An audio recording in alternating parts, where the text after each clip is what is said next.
Salut à toutes et à tous, c'est Siwed. Aujourd'hui on se retrouve pour une nouvelle ouverture sur Final Fantasy. Ça faisait un petit moment quand même que FF j'en avais pas refait. J'avais fait une ouverture d'une display, oh, on s'en fiche, de l'Opus 3 et la présentation des decks, set de démarrage Cloud versus Sephiroth et le deck boss Chaos. D'ailleurs on voit en déco la deckbox, pardon, la, la display, enfin le restant de la display Opus 3 ici.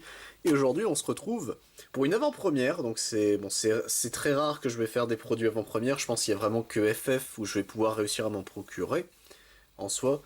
Mais du coup, voici une boîte d'AP, donc une boîte d'avant-première.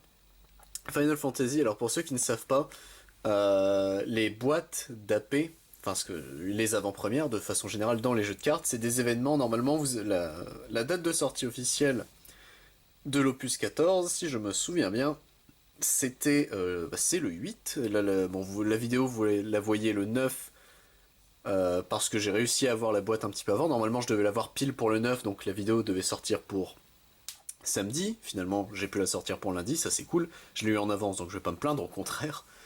Et du coup, voilà, donc pour les avant-premières, généralement c'est une semaine, voire 2 semaines avant la sortie du produit. On peut déjà avoir quelques annonces, ça c'est normal, c'est le temps que le produit arrive, mais surtout quelques produits en avance, dont cette boîte d'AP. Et le but c'est normalement, on construit un deck avec ce qu'il y a dedans, et on fait un tournoi d'avant-première, et le but c'est bon, découvrir surtout l'extension, savoir si elle est viable ou non. Et du coup, Final Fantasy Opus 14 Crystal Abyss avec Xenos de FF14, oui c'est FF14, qui est mis en avant pour celle-ci, pareil sur la display il me semble, donc pré-release kit, donc alors moi j'avais très peur, c'est que du coup il soit en anglais, mais non c'est bien un pack d'avant-première français, hop, sur les côtés, bon voilà, Final Fantasy, en vrai là c'est très classe, comme ça, hop, ici bon il n'y a pas grand chose niveau information, il y a juste le code barre, mais ça on s'en fiche un peu. Et pour une fois, oh dommage, il y a des trucs là où d'habitude il n'y a rien. Mais écoutez, perdons pas plus de temps. Donc si peut-être petite information sur qu'est-ce qu'il contient. Non, il le donne même pas. Donc bon, normalement, de mémoire, si je me souviens bien, c'est bon, il y a une carte promotionnelle, qu'on verra tout de suite, des sleeves, et heureusement, c'est des très belles sleeves, c'est une des raisons de pourquoi je voulais absolument me procurer cette boîte d'AP. Et c'est 9 boosters, si je me souviens bien.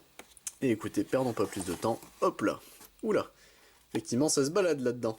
Alors donc, on a les sleeves, la carte promo qu'on va lire ensemble. En carte promotionnelle avant-première, j'ai qu'un Bahamut, il me semble. Hop là. Tac et tac. Donc, 1, 2, 3, 4, 5. Et en théorie, de l'autre côté, hop là, 6, 7, 8, 9. C'est bien ça, il y a 9 boosters. Bon, il y avait une petite cale, mais bon, le machin... D'accord, bon, ça se dépiote comme ça. Hop là. C'est la première boîte d'AP hein, que j'ouvre, donc j'avais vu déjà des ouvertures, moi de mon côté. Mais bon, ça commence à dater, on va pas se mentir. Hop là, tac. La boîte est quand même très très belle, on va la mettre ici.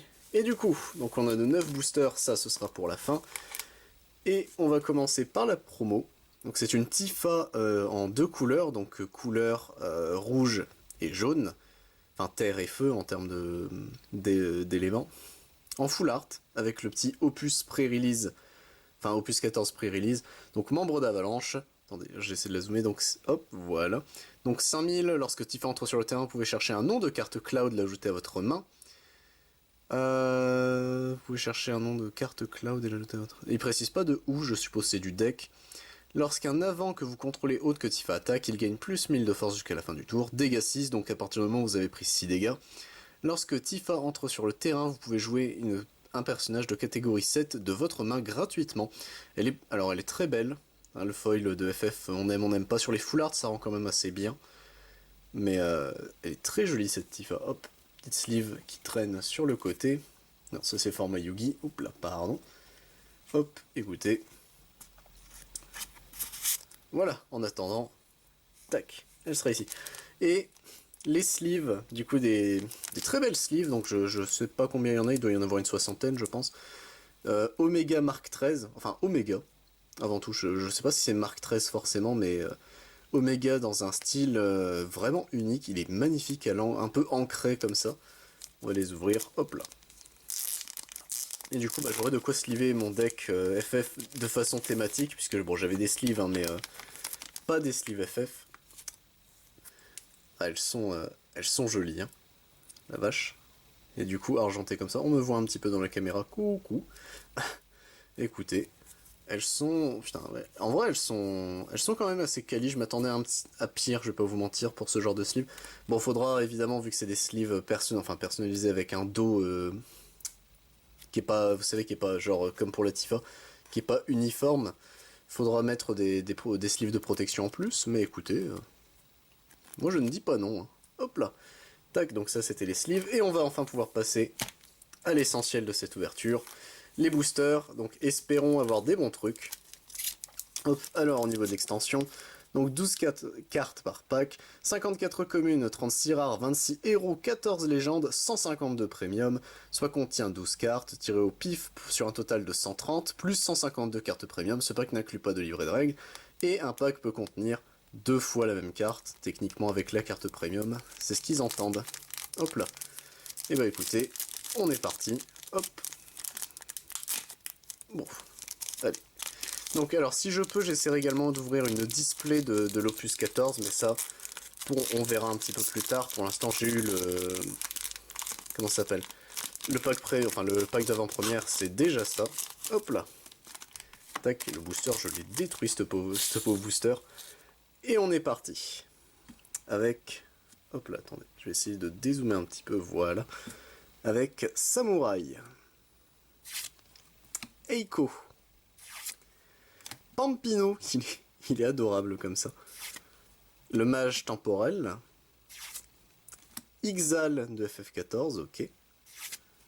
Géomancien. Cariatide de FF9.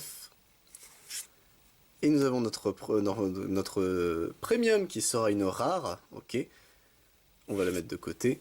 Nuage des ténèbres en héros, qui est très belle comme ça. Et normalement, hop, donc là ce sont nos rares. Donc un petit Orthros, un Ravus, dommage, on venait de l'avoir, mais écoutez, pourquoi pas. Et je ne le prononcerai pas parce que j'ai peur de... Myrne, peut-être, pour le prononcer, donc de FF12, ok. Donc j'avais oublié que les boosters c'est comme ça, donc 1, 2, 3 les rares, et les deux autres, du coup, la premium et la héros. Ok. Ça fait longtemps que j'avais pas ouvert du FF, parce que mon premier fournisseur, en soi, on va dire, là où j'allais me fournir avant, a malheureusement fermé. Donc écoutez, on essaie de se débrouiller comme on peut. Hop là. Tac. Hop là. Bon bah le booster je l'ai détruit. Hop là. Touc. On continue donc. 1, 2, 3. 1 et 2. Hop là. On continue. Alors, nous avons un barde.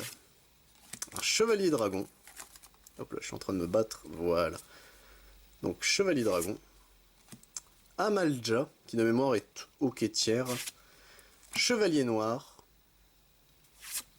Marionnettiste, qui est plutôt joli. Petiotoug, ok. Petiotoug, peut-être, j'ai un doute comment ça se prononce. Tiamat de FF9, ok. Kefka de FF6, en rare, qui sera notre première rare, Ilua, que j'aimerais beaucoup en full art et en foil, enfin si elle est full art, elle est forcément foil, mais... Donc Ilua qui est magnifique comme ça, de FF Tactics A2. Carbuncle, notre troisième rare. Nous avons un héros et c'est Maman Bombo, ok, de FF4. Et derrière nous avons une héros en foil. Et c'est Stern Léonis. Il est magnifique comme ça, enfin Stern. Je pense que ça se dit Stern Léonis. Ok, ok. Hop là, tac. On continue. Donc, alors je vous avoue que les ratios, je les connais absolument pas sur ces produits-là en soi. Puisque... Bah autant sur une display, je sais par exemple, maintenant il y a une full art obligatoire par exemple. Hop là. Mais sur les produits d'AP, je sais pas quel ratio on a généralement sur les rares, enfin les héros plutôt, etc. etc. Alors, tac. 1, 2, 3, 1 et 2. Et on est parti. Donc Caius de FF13. Aeris en double couleur, donc vert et bleu. Mage blanc. Chevalier noir. Ixal. Sylph de FF14. Guerrier de la lumière en commune avec son design chevalier rouge. Enfin, guerrier tout simplement. L'empereur en rare. Ok. Ifrita, qui est une nouvelle invocation, de type Ifrit entre guillemets. Elle permet justement d'aller chercher un Ifrit, je crois. Hop là. Wall, qui sera notre deuxième...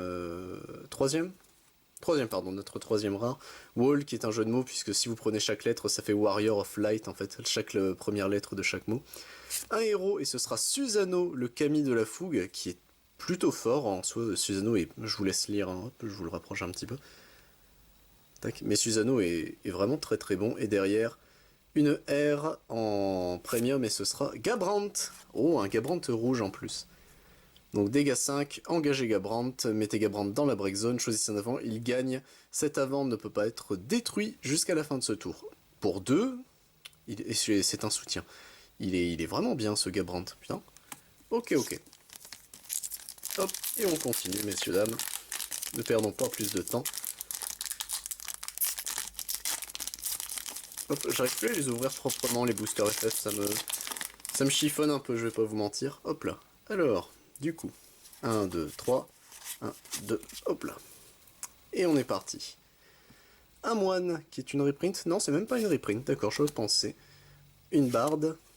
Ewen, qui est plutôt bon, donc lorsqu'Ewen entre sur le terrain, choisissez un avant ayant reçu des dégâts et détruisez-le pour 1.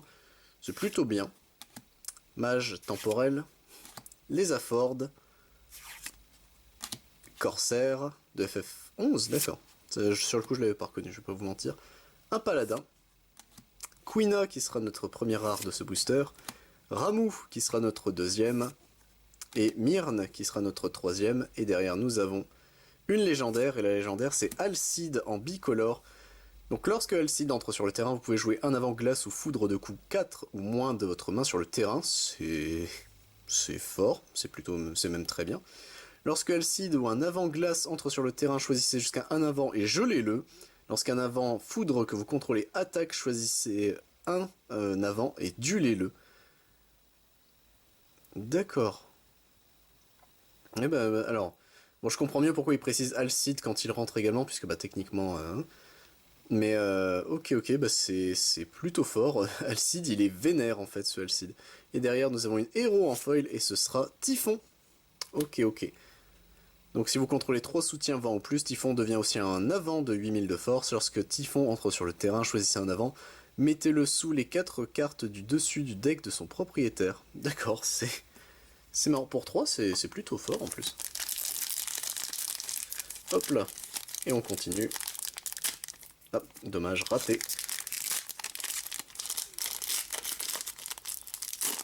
Hop là. Tac, alors... 1, 2, 3, 1, 2. Tac. Alors, un kobold de FF14. Il est terrifiant comme ça. Steiner de FF9. Merilith de FF9. Oula. Là, on va mettre un petit doigt là parce que je viens de capter l'artwork. Fatchan de FF13. Un mage bleu qui est assez terrifiant de FF11. Guerrier de la lumière. Don Corneo, un nouveau du remake de FF7. Orthros qui sonne notre première rare. Est-ce que les Orthros marchent encore avec d'autres Orthros? Donc lorsque Orthros est mis du terrain dans la break zone, vous pouvez retirer Orthros du jeu. Si vous le faites, mettez les 5 cartes du dessus de votre deck dans la break zone et ensuite sélectionnez une nom de carte Orthros dans votre break zone et jouez-le sur le terrain. Donc les Orthros marchent toujours avec les Orthros, c'est assez marrant de voir ça. Ifrita, notre deuxième rare, et Nadja Salahem de FF11 qui sera notre troisième et dernière rare. Derrière nous avons un héros et c'est à nouveau un Susano, le Kami de la fougue. Ok. Donc il est... Ça va, moi je vais pas me plaindre de Susano. Et derrière nous avons une commune en foil et c'est un moine. Ok. 1, 2, 3, 4. Il ne nous reste plus que 4 boosters pour cette ouverture. Bon, j'espère qu'elle vous aura plu. C'est allé assez vite après 9 boosters. C'est sûr que c'est pas énormément. Mais bon, en soi, Magic, les bundles, c'est une dizaine je crois aussi de boosters. Donc en soi... 1 et 2. Tac. Et on est parti. Alors, Gnat. Eldo Léonis, donc le père de Stern, si je me souviens bien. Devo. Amalja. Chaosium de FF9, ok. Cariatide de FF9. Kobold de Beta de FF13, ok. Notre première rare sera l'Usaf de FF11. Nadja Salahem de FF11, et Xenos en rare, d'accord, je savais même pas que c'était juste une rare Xenos du coup. Je pensais que c'était une héros. Bah comme quoi, on sera surpris. Donc Xenos, on a eu la carte qu'on voit juste ici, le monsieur. Alors que fait Xenos? Lorsque Xenos entre sur le terrain, révélez les 5 cartes de votre deck, ajoutez jusqu'à 2 avants de catégorie 14 provenant d'elle à votre main et mettez les autres dans la break zone. Lorsque Xenos attaque, tous les avants de catégorie 14 que vous contrôlez gagnent booster jusqu'à la fin du tour. Il est fort. Il est giga bien en fait, Xenos. Ok. D'ailleurs, nous avons une légendaire et c'est Shiva, la furie des neiges. Qui est d'ailleurs mon caméscope détecte le visage dans le fond. Alors vous ne pouvez jouer Shiva, la furie des neiges ou nom de carte Isail tant que vous contrôlez l'un ou l'autre de ces personnages. Lorsque Shiva, la furie des neiges entre sur le terrain, choisissez un personnage contrôlé par votre adversaire, duelez-le, gelez tous les avants que votre adversaire contrôle. Mettez 3 soutiens dans la break zone, retirez Shiva, la furie des neiges du jeu, ensuite jouez Shiva, la furie des neiges sur le terrain. D'accord, donc le but c'est que vous en rejouez une, enfin vous la rejouez immédiatement. Ok, elle est plutôt balèze, et en commune foil ce sera un Pampino du coup qui est adorable comme ça. Ok, la Shiva, elle est pas dégueu en soi, bon elle coûte 5, ouais non, en vrai non, elle est vraiment pas dégueu. Hop là, tac, alors... On continue, messieurs, dames. Hop. Tac. Alors. 1, 2, 3. 1 et 2. On est parti. Steiner. Vanu Vanu de FF14 de FF14. Ofjang de FF11. Abguba de FF11. Merilith de FF9. Petit Oyug de FF13. Marionnettiste. Et ensuite nous avons Exdef en rare. Ok, c'est un nouveau Exdef en plus. Attendez, je vous mets sur pause pour que vous puissiez le lire. Chevalier, ok, de World of Final Fantasy. Donc c'est un X-Burst en rare, qu'on n'avait pas encore eu, il me semble. Et Muraga Fenes, pareil qu'on n'avait pas eu, donc notre dernier rare de ce booster. Lorsque Muraga Fenes entre sur le terrain, choisissez un avant du terrain dans votre break zone durant ce tour, ajoutez-le à votre main. D'accord. Ok. Shantoto qui sera notre héros, du coup une nouvelle Shantoto. Et derrière nous avons une rare en foil, et c'est Ifrit, le seigneur des flammes. Ok. Un nouveau Ifrit du coup, en avant cette fois-ci. Ok. Il est super beau par contre ce Ifrit. Putain. Il a ce côté dragon... dragon démon. Il est vraiment... Il me fait un peu penser à du Duel Masters. Mais ça, faut pas le dire. Ok. C'était de FF14? C'était de FF14, d'accord. Putain, je me souviens pas qu'il ressemblait à ça dans FF14 Ifrit. Comme quoi, hein, on oublie vite malheureusement les choses. Hop là. Tac, veuillez ne pas tomber sur le plateau de tournage, messieurs, dames, cassez-vous. Alors, 1, 2, 3, 1 et 2. Alors, un kobold en commune, chevalier dragon, Ardyn, donc une carte en 2 couleurs, donc le grand méchant de FF15, Sayuajin de FF14, Tiamat de FF9, Mog de FF14, Ananta, c'est une sirène, d'accord, de FF14, Lakshmi, la Oula, alors le nom ça va être compliqué. Lakshmi, la béatificatrice onirique de FF14. Ok, alors je vous avoue que le nom l'aide. Derrière nous avons Afmo, de FF11, et Garuda, la souffleuse des rafales. Garuda qui est un des boss que j'ai fait, dont je me souviens en fait de FF14, et Realm Reborn. Alors son thème est génial, mais le fight, moi je me souviens, on était avec des potes à ce moment-là, c'était un enfer. Et FF14 j'ai toujours eu, le 11 je l'ai pas lancé parce qu'à l'époque j'étais trop jeune, et puis de ce que j'ai vu c'est vraiment un enfer, le jeu a vieilli. Les MMO c'est pas mon style de jeu, et Garuda alors j'ai beaucoup aimé mais c'était compliqué. Et derrière nous avons un héros, et ce sera Stern Léonis en normal. Non, il était déjà en normal la dernière fois, j'ai déjà oublié. Et derrière nous avons un héros en foil, et ce sera Makali, on va dire Makali. Et je crois que les deux sont liés, d'ailleurs, elle c'est ténèbres et lui c'est lumière, ou c'est l'inverse. Je crois que c'est l'inverse, pardon. Ok. Oui, c'est ça, là c'est ténèbres et elle c'est lumière, ok. Mais les deux ensemble ça fait bizarre. Et du coup, notre ultime booster, notre ultime bafouille, messieurs, dames. Que va contenir ce booster? Nous allons le savoir tout de suite. Pour conclure enfin cette vidéo, j'espère qu'elle vous aura fait plaisir en tout cas. Hop là. Alors, 1, 2, 3, 4, et 5. J'aurais bien voulu avoir un Oméga, mais bon, on comptera sur les displays pour se rattraper à ce niveau-là. Serra de FF13, Elfe Noir de FF4, il est terrifiant l'Elfe Noir comme ça. Sayuajin de FF14, Ewen, Sephiroth en bicolore, ok, je savais pas qu'il y avait un Sephiroth en commune. Je découvre encore quelques cartes, hein. Là, on a la liste complète, mais j'ai pas voulu trop me spoil. Alors, Niejing de FF11, Sniper de FF Tactics, c'était une commune, pardon. Mugglemog de 12, le bon roi, qui sera une rare, notre première rare de ce booster, Ifrita notre deuxième, et Wall notre troisième, et derrière, nous avons un héros, et ce sera Monte Léonis pour 11, oh putain.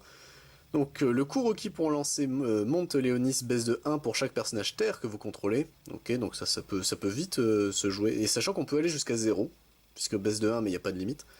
Lorsque Monte Léonis entre sur le terrain, choisissez un inventaire de coût 6 ou moins dans votre break zone et jouez-le sur le terrain, ok, c'est fort. Lorsque Monte Léonis est mis du terrain dans la break zone durant ce tour, les prochains dégâts que vous recevrez sont égaux à 0 à la place. Ça va, elle est pas dégueu, on va pas se mentir, et derrière, notre foil ce sera une commune foil, et ce sera Lézardford, oh ça fait longtemps, Lézardford en foil. Ok, du coup, en termes de cartes, bon, on a tous cette commune, donc on a les sleeves qui sont ici, Tifa en opus pré-release, hop, niveau carte, on aura eu tout ça, ce qui est pas dégueu en soi. Donc niveau héros minimum et légendaire, on aura eu 2 légendaires quand même, c'est pas dégueu. Et niveau premium, on aura eu quand même je trouve un assez bon pool quand même. Hop, bon, on a eu quelques communes, mais bon, c'est pas encore trop grave. On a eu quand même des cartes assez bonnes, donc il était là le Stern, le second Stern. Ok. Bon, sur ce, messieurs, dames, moi je vous dis à la prochaine pour d'autres vidéos. C'était Siwed, à plus tout le monde.